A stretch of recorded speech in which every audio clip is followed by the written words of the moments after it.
avant de vous passer la parole, Edgar, quelques mots. Pourquoi cette rencontre? Humanisme, mindfulness, éducation.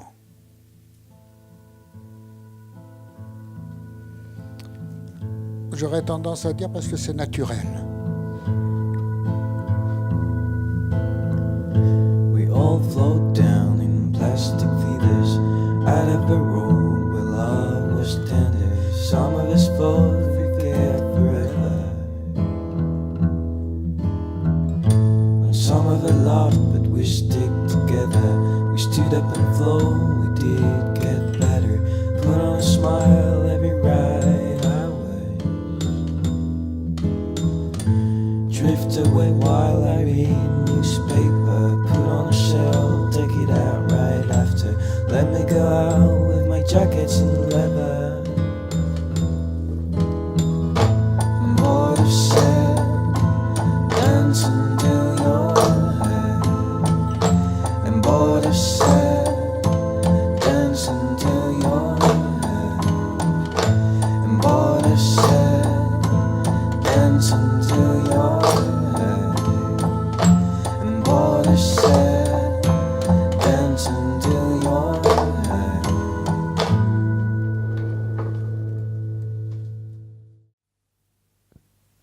La terminologie est complètement piégée.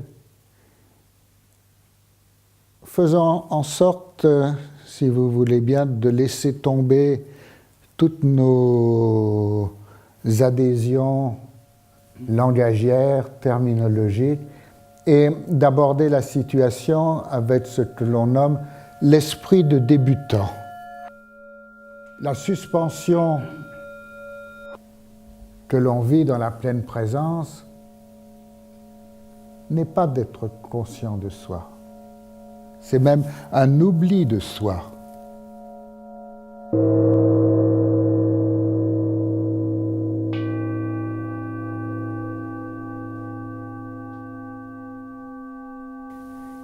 Et cet esprit de débutant pour découvrir une expérience, découvrir une sensation, sentir plutôt que penser.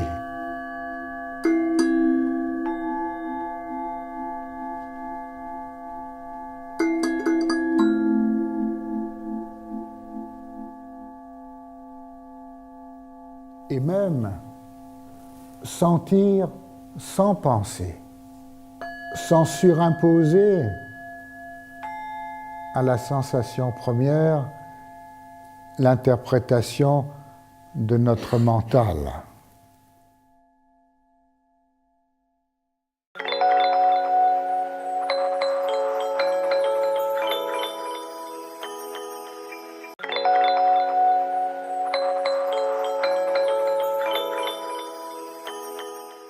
Quand l'Europe a développé sa civilisation technique, économique, Descartes a donné à la science la mission, avec l'aide de la technique, de faire de l'homme comme maître et possesseur de la nature. Et cette idée a été reprise par Buffon, a été reprise par Karl Marx.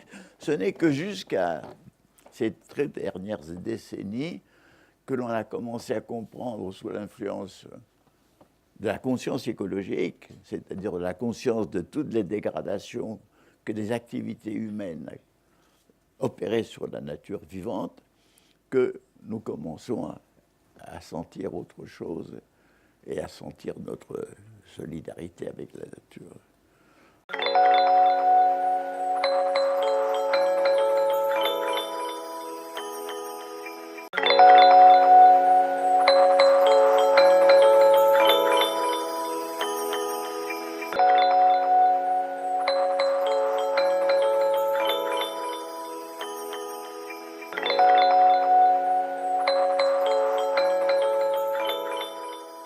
Le processus de la mondialisation est un processus d'occidentalisation à marche forcée et sous le vocable aussi de développement, de transformation selon les normes économico-politiques de notre Occident.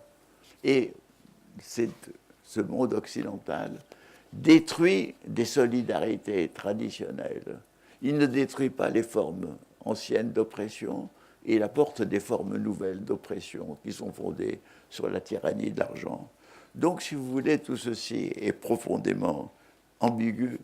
Et de plus, je suis persuadé que la marche actuelle de la planète, c'est plutôt cette course folle, nous conduit vers des catastrophes.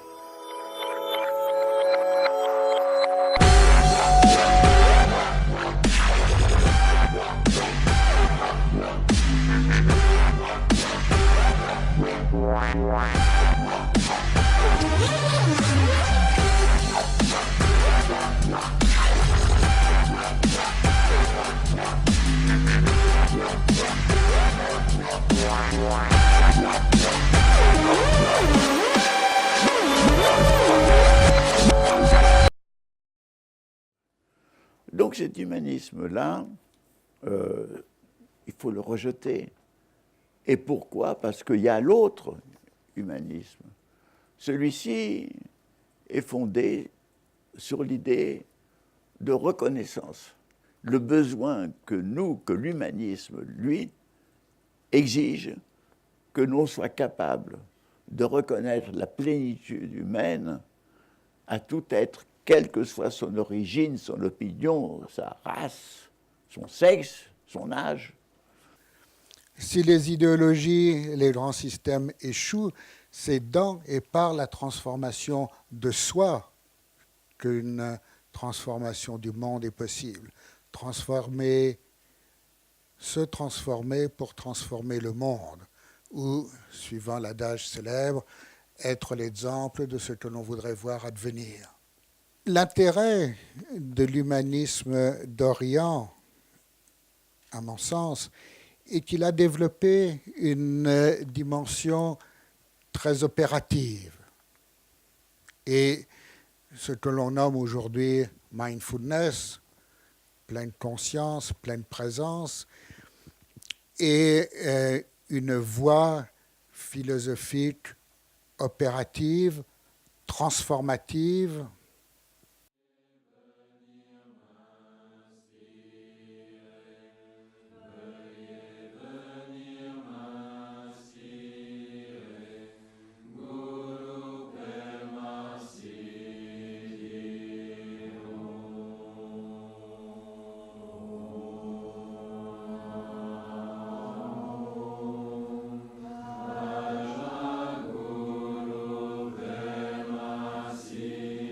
Nous nous rendons compte que nulle part, dans aucune université, dans aucun lycée, nous enseignons qu'est-ce que c'est qu'un être humain.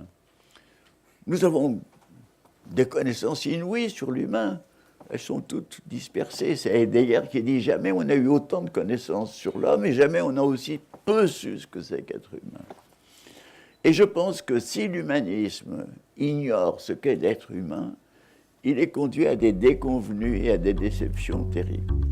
I'm on nerves, you think I look like a harp now. Your shoes on my belly, the bed full of dirt, but I feel it beating softly under the sheet. Comme disait Montaigne est fondateur de l'humanisme, dans cette phrase merveilleuse, « Je reconnais en tout homme mon compatriote ».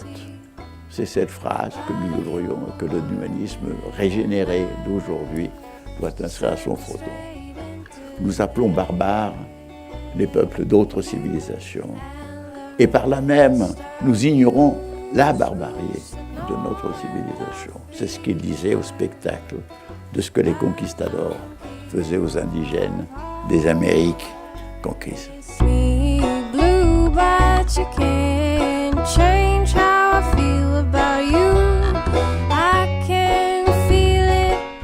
Donc, si vous voulez, l'important, qu'est-ce que c'est que l'épanouissement humain? C'est l'épanouissement du jeu, de ses possibilités propres dans un nous. Si c'est le nous qui étouffe le jeu, c'est un inachèvement. Si c'est le je qui ignore le nous, aussi c'est une fermeture malheureuse. When I get lazy,